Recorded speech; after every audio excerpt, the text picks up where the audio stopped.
Hey guys, how are you today? Quick rant before we dive into today's chaos. As some of you might have noticed, YouTube's algorithm has decided I'm not special anymore.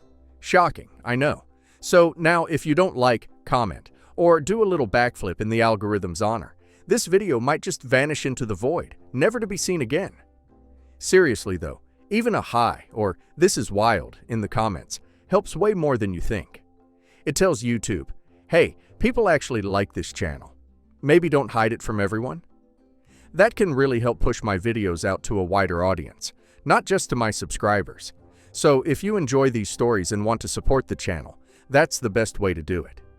Now grab a drink, get comfy, and enjoy the drama. You won't want to miss this one. I, 34 female, am a single mother to a beautiful high-energy 5-year-old daughter named Mia. I've been raising her on my own since the moment I found out I was pregnant. Her father bailed almost immediately.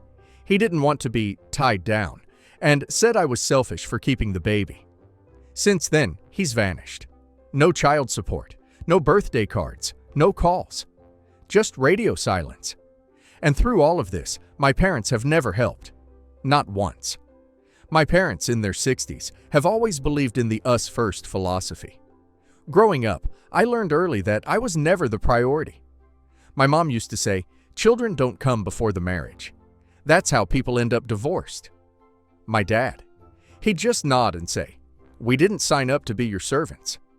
They went on couples trips when I was 10, leaving me with neighbors or distant relatives. They skipped out on school events, birthdays, even when I was sick. When I had the flu in 8th grade and was running a 102-degree fever, my mom dropped off ginger ale on the kitchen counter and left to get her nails done. When I called her crying, she said, I can't cancel every appointment just because you're sneezing. When I was 17 and landed a lead role in our school's musical, they didn't come. They had date night. They always had plans. I was raised by takeout food and the unwavering understanding that I was simply an accessory to their relationship. When I got pregnant with Mia, I didn't ask them for help. I didn't expect congratulations or even sympathy, and I was right not to. My mom's first reaction was, wow, another life mistake? My dad asked, so what's your plan now? I told them I'd figure it out, and I did. I've been juggling jobs since Mia was born. Waitressing, virtual assistant gigs, childcare on weekends. Some days I barely slept. I used every moment Mia napped to work. I went through postpartum depression alone. Teething, sleepless nights, doctor's visits, all on my own. My parents never offered help, never asked if I was okay. I swallowed it all. Then, about 9 months ago, I got the opportunity of a lifetime. A startup I had been following online, doing some freelance writing for, reached out. They loved my portfolio. A remote job had opened up, full-time, benefits, real money, something that would finally allow me to breathe. I prepped for the interview for days, cleaned up my resume, bought a $40 second-hand blazer, and most importantly, arranged for Mia to go to daycare. But the night before the interview, Mia got sick. Violently sick. She had a high fever, was vomiting, and clinging to me like a koala. I took her to urgent care and they confirmed it was a viral infection. Nothing serious, but she couldn't attend daycare, of course. I panicked. Every friend I had was working. I tried every babysitter I knew. No one was available. Desperate, I called my mom. I calmly explained the situation. I have this job interview tomorrow, just for a couple of hours. I'll drop her off with everything she needs, meds, snacks, instructions. I'll be right back after the interview. Without skipping a beat, she said, we can't. We're going out of town this weekend. Your father booked us a winery tour months ago. I said, it's just for the morning.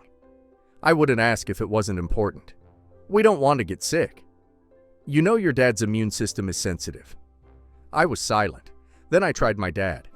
Same response. It's your responsibility. We raised our child. You made your choices. You figure it out. I missed the interview. I cried after sending the cancellation email.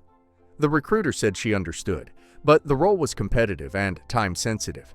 They'd move forward with other candidates. That was it. Months of effort. Gone. I just went cold. I deleted our family group chat, blocked them on social media, stopped calling. I grieved their absence like I was burying something long dead. Because maybe I finally accepted what I should have known all along. I was never going to be a daughter to them. Not in the way I needed. 6 months passed. Silence. Then I got the call. My mom was frantic. "It's your father. He was in a car accident. He's alive, but he broke his back. He can't walk. He's bedridden." He had been driving back from a solo hiking trip, got distracted for a moment, and crashed into a barrier, shattered his spine. Doctors say he may never walk again, needs constant care. Suddenly, their us-first dynamic shattered like glass. My mother was drowning. She called sobbing. She said she couldn't do it alone, that she hadn't slept, that she needed me to help lift him, change him, feed him, that she didn't know how to manage the medications and his mood swings. "Please," she whispered, "I need you." And for the first time in my life, I said, "No." I told her I was busy, that I had work, that I had a child, that I couldn't rearrange my life now, that I didn't have the emotional or physical bandwidth to give anything more to them. She cried harder. "But we're your parents," I said. "Exactly." And 6 months ago, when I needed my parents for just 2 hours, so I could maybe give my daughter a better future, you chose wine tasting over family. Now you want me to bathe Dad and change his sheets. She told me I was cruel, heartless, that I was abandoning them in their greatest hour of need, that I should be ashamed. I said, "You abandoned me in every hour of mine." She told me I was punishing them. "No," I said, "this isn't punishment. This is consequence." I haven't spoken to them since that call. Now, she's left long voicemails. She emails me every other day. "Your father keeps asking where you are. Don't do this to us. One day we'll be gone, and you'll regret this." But I don't feel regret. I feel freedom. Not joy, not pettiness, just clarity.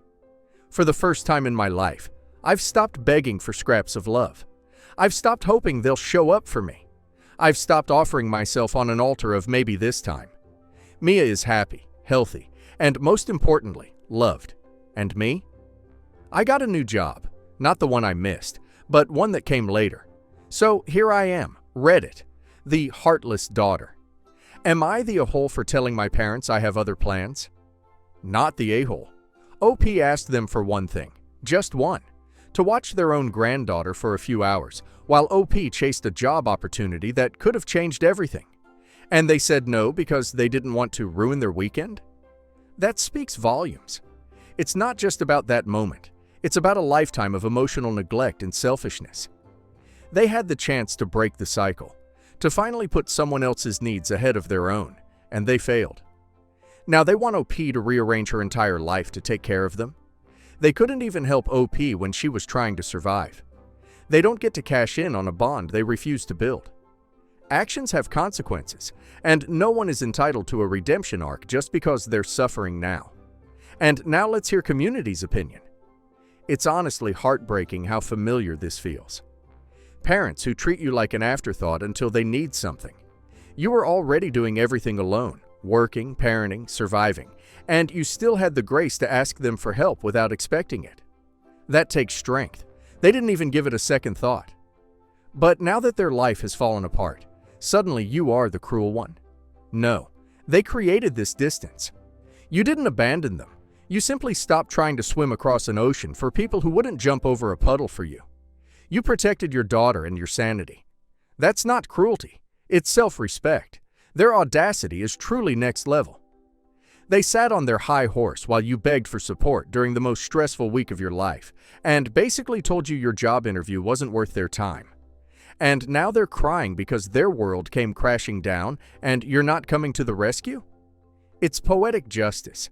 They had the chance to be the kind of parents they always should have been, and they chose themselves, again. They were never your safety net, only a fair-weather family that dipped the moment things got inconvenient. Let them lie in the bed they made while you keep building a better life for you and your child. As a fellow single mom, let me say this loud and clear. You are not the villain here. You were fighting for your child's future, doing everything in your power to keep the roof over her head and food on the table. You reached out despite a lifetime of being shut down and ignored. And they slammed the door in your face. Now they're in crisis and expect you to drop everything? You owe them nothing. Your child is your priority, not two adults who never acted like parents when it mattered. They called you selfish for not ruining your weekend. Now they're the ones demanding full-time care, like you don't have a life. Hypocrisy at its finest. Me, 40s female. Mike, my husband, 40s male, married 11 years. James, my ex, 40s male. Anna, my kid's stepmom, James's wife, married 8 years. Stepkids, SK, 16-14 female. Bio kids, BK, 17-14 female. Little bro, little brother of my bio kids, 3 male. My husband and I make good but not great money. For privacy's sake, I'll say that I'm an assistant principal and my husband is an electrician.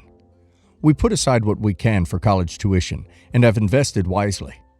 Without getting into specific numbers, we could send one child to an in-state public university debt-free as long as they worked and had roommates. James is a high-earning son of a high earner. I'll say he's a banker, and his father is also a banker. Anna is also in the finance field. Anna comes from money. Her parents are one-percenters. Her father has our senator's personal cell phone number. We have all, me, James, Mike, and Anna, generally tried to abide by the principle of the parent pays for their bio kid. Theory being that each kid deserves 2 parents supporting them financially. So, in theory, James and I would pay for my bio kid's college, and Mike and his ex would pay for their kid's college. Here's where it gets tricky. My stepkid's mom is a junkie. She'll never, ever be able to support them in any way, especially financially. James and his parents can easily swing college for my kids at any school they choose. However, James's parents were and are extremely controlling and use money as a weapon to get what they want. It was a major factor in the breakup of my first marriage. Mike has been lobbying hard to split our college fund between his kids, instead of 4 ways. Mike's point is basically, 1, we saved for retirement before starting a college fund, and all the kids benefit from not having to take care of us in our old age. 2, Anna's connections and influence will benefit my bio kids, even if there's no direct financial handout. And 3, his kids will likely carry debt no matter what, while mine won't. I think he makes good points, but I feel like an a-hole for subjecting my kids to something I ended my marriage over. You're the a-hole, and your kids will rightfully resent you. Your husband is majorly the a-hole trying to take their money. My stepmom was like this, always finding logic to justify them putting her kids first, including trying to steal my education fund. Now I have no respect for my father and make no effort to bring my kids around them. You're the a-hole. Why is it relevant that James's wife comes from money? Why would she help when clearly you guys had decided that bio parents would be paying everything for bio kids? You already know even if James's parents help, there will be strings. Yet you are very willing to screw your bio children over for your husband and his children. You're the a-hole.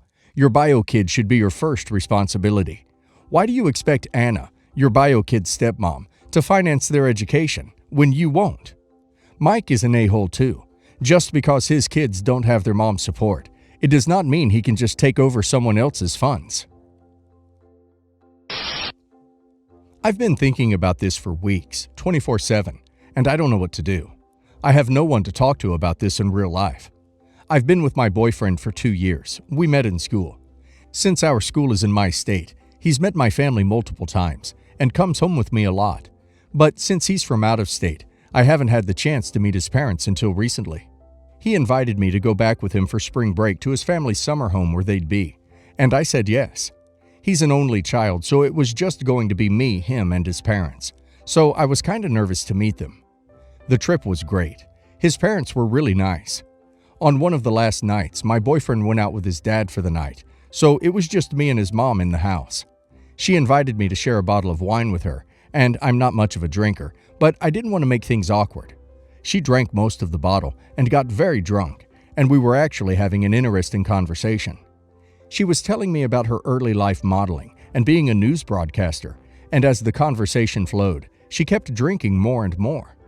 It hit midnight, and she was holding her phone screen, and all of a sudden started crying. I asked her what's wrong, and she said that today is the anniversary for a huge moment in her life, and she always gets emotional on this date. She kept crying, and then she told me why. She said that she's never told anyone this before, and then went on to say that today is the 25th anniversary of her becoming a mom. I was super confused since it wasn't my boyfriend's birthday and he's her only child, but she kept going and said that it was the day she had him implanted inside her and that my boyfriend was an egg donor's baby. She had no viable eggs, so her and her husband used his sperm and someone else's egg to have my boyfriend. And no one knew since it was a different time back in the 90s, and in her circle, she'd be shamed. She was pregnant and gave birth to him, breastfed him, and did everything a mother did, and that she was never planning to tell him until he was in middle school, and they felt guilty, so they talked to a child psychologist, who told them that they should have told him when he was younger, and that they should wait until he's in early 20s to tell him, since that's when his empathy will be strong, and if they tell him at this age, he will never forgive them. My boyfriend's 24, and she said she still hasn't told him, and at this point, never will. I was shocked, and didn't say anything and almost cried myself. She kept talking about her other failed IVFs after him, and ended up falling asleep, so I left to go to my boyfriend's room. When he came back, I faked like I was asleep, but was up all night, sick. It's been 2 weeks, and I still haven't told him, and I'm too scared to. I don't want to be the messenger for such traumatic personal news. His parents should tell him, not me. Would I be the a-hole if I didn't say anything? If it was 25 years ago, your boyfriend can't be 23 right now. Also, she carried him, she birthed him, she breastfed him, she raised him. She's his mom. Just forget these drunken words. Not the a-hole. You would not be the a-hole. Still don't think this is specifically your place to tell him, considering his mom did birth him and all that jazz. I would possibly encourage them to tell him, but at this point, as long as there's no genetic or hereditary concerns he should be aware of, does it even matter? She literally birthed him. What a crappy position to have been put in. If it was me, I would call the parents and tell them that they have put you in an impossible situation, and they now need to tell him as you're not willing to keep a secret from him. He's not adopted. It's an egg donor. She gave birth and all that. The keeping it secret makes it seem a bigger deal than it is. My mom died when I, 19 female, was 7, and my 2 younger brothers were 5 and 4. Our dad started dating a year later. He met Sarah when I was 9, and they got married when I was 11. Sarah had a daughter who was 2 when they moved in, which was about a year after they started dating. Sarah and my dad also had my 3 half-siblings together. So I have 1 stepsister who is now 11, and 3 half-siblings who are 8, 7, and 6. My brothers are 17 and 16. My dad stayed pretty close to my maternal family, and they were welcoming to Sarah and my stepsisters and half-siblings. They were not regular family, but birthdays were remembered, and there was a friendliness there. My maternal family saw them as sort of family friends. But Sarah was not their new daughter, and my stepsister and half-siblings were not considered additional grandchildren. My dad understood this, and there were times my brothers and I did stuff with our maternal family without everyone else. The problem comes in because Dad mentioned to Sarah at some point of their marriage that my grandma had a cookbook that every member of the family had added a recipe to. He added one when he married my mom. Mom added one when she was 15. Her siblings added one as kids. My brothers and I have all added a recipe in there. Our cousins too. Aunts and uncles related not through blood, but through marriage have a recipe in it. Sarah waited to be asked to add a recipe. She also told my stepsister and half-siblings that they would get to add a recipe too.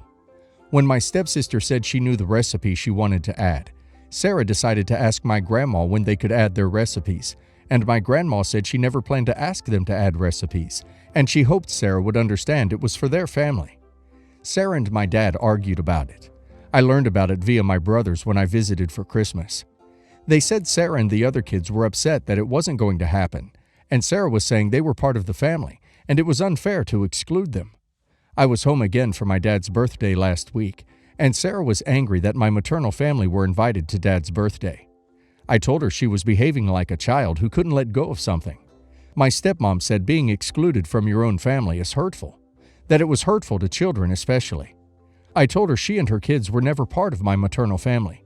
They were welcomed as family friends because of Dad and my brothers and me, and she should understand that, and never have expected they would be included in the recipe book. Sarah said I was rude and kicked me out of the house. She told me I owe her a big apology. Am I the a-hole? Not the a-hole. I'm not sure why she's offended if this is your late mother's family. You're correct in what you said to her, and she should have explained the family dynamics to her kids. If this was your dad's blood family, I could understand. But it's not. Not the a-hole. The truth is the truth. She is the son-in-law's second wife. That doesn't make her family to the family of his first wife. If she's that entitled, that's her problem. But resolving this is going to be tricky. Maybe family counseling or a sit-down discussion where your dad delivers the reality check will help. Not the a-hole. Your mother's family owes your stepmother, and quite frankly, owes your father not one mother-ducking thing. They truly are good people for maintaining the relationship with your father how they have. Anecdotally, my wife lost her mother when she was just a bit older than you. My father-in-law will stop in and visit some of his former in-laws when he's in town, and I always thought that was way above board. Because in my crappy family, we shut the door and move on fast. Nothing owed to her. Apologize if you want, but they're in the wrong. I, 31 male, recently inherited a classic car from my late grandpa. It's a beautiful '69 Mustang that he restored and maintained meticulously. My brother James, 28 male, and I were always close to our grandpa and spent countless hours with him working on cars. In his will, Grandpa left the Mustang to both of us, but due to my financial stability and stable job, I was able to take possession of it and cover all the necessary costs. James has always been a bit reckless with money. 2 years ago, he decided to start his own business without doing much research or planning. He poured his entire savings into it and even took out loans to get things going. Unfortunately, the business failed within a year, and James was left with a mountain of debt. He recently came to me asking if I could lend him the Mustang so he can sell it and use the money to pay off his debts. He promised that once he's back on his feet, he'll find a similar car and return it to me. However, I don't believe he'll ever be able to afford a car like that again. And honestly, I don't trust him with such a valuable possession that holds so much sentimental value for both of us. I told him that I wasn't comfortable with his plan, and he got really upset, accusing me of being selfish and not caring about his financial struggles. My parents, both in their late 50s, are divided on the issue. My mom thinks I should help James, while my dad agrees that I shouldn't risk losing the car. Now my extended family is getting involved, and opinions are all over the place. Some of my aunts and uncles think I'm being heartless, while others understand my point of view. James has been telling everyone that I'm an unsupportive brother who only cares about a car, which is making me look like a massive jerk. I've offered to help James in other ways, like helping him find a job or lending him a smaller amount of money, but he insists that selling the Mustang is the only way he can get out of this mess quickly. I feel torn because I want to help my brother, but I also don't want to lose our grandpa's prized possession. So am I the a-hole for not wanting to give my brother the car we inherited from our grandpa after he blew all his money on a failed business venture? Is there a better way to handle this situation? Not the a-hole. What you should do is give your brother half of the car's value and be done. You want to keep the car, and he needs money. That's the only fair thing to do. Not the a-hole. I wouldn't give him the car to sell. You will never see that money or a similar car again. You've offered reasonable solutions that he has shot down. If your family thinks you're heartless for not helping your brother, then they should all pull together to give him the money for his debts. Not the a-hole. It's a family heirloom. Him selling it is disrespectful as duck, and he put himself in financial turmoil. Sorry, don't sell the car.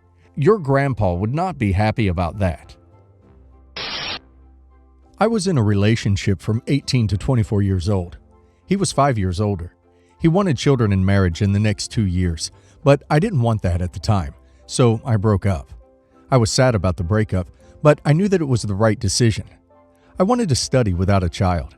I was 1 year away from finishing, travel with friends, and enjoy my 20s. After 1 year of our breakup, I had a one-night stand with a friend who had a crush on me for years, and after realizing I was pregnant, we stayed together. We moved together and in another city because of our jobs. After the birth of our daughter, we married. I couldn't be happier with my husband. We are now together for nearly 5 years and happier than ever. I didn't know if my ex knows that I became a mother. Since I moved away while being pregnant, I missed a lot of birthdays of our mutual friends, and he didn't follow me on social media. Now is the wedding from one of our mutual friends, and I was happy about the invite. But then I got a message from another one of our friends. He told me that nobody told my ex that I became a mother and married, and that he hadn't seriously dated anybody else after the breakup. He is successful in his job and concentrates on that, but his friends are worried that he is lonely. They requested that I come without my child. We actually had this planned before, so my husband and me have enough time to reconnect, and my mother-in-law would be so happy to have our daughter overnight. And don't mention my husband. I disagreed. Before I asked the bride if she wanted me not to come, and told her the request from our other friends. She told me that I should definitely come, and that she doesn't see any problem with it. When we arrived for the wedding, we realized that we were seated next to my ex. I found that strange. I went quietly to the bride and told her that would probably not be the best idea, but she brushed it off. My ex barely talked to me, but drank a lot. My husband chatted with another person from our table and mentioned our daughter, after 2 hours sitting at the table. My ex broke loose. He made a big scene and accused me of lying to him about not wanting children. It was so embarrassing, and ultimately my husband and I left while my ex got carried away by other guests.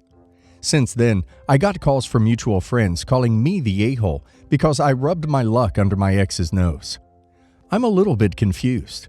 The bride is unhappy and accused me of ruining the wedding since I could just not mention my daughter and that she was sad about the scene it caused.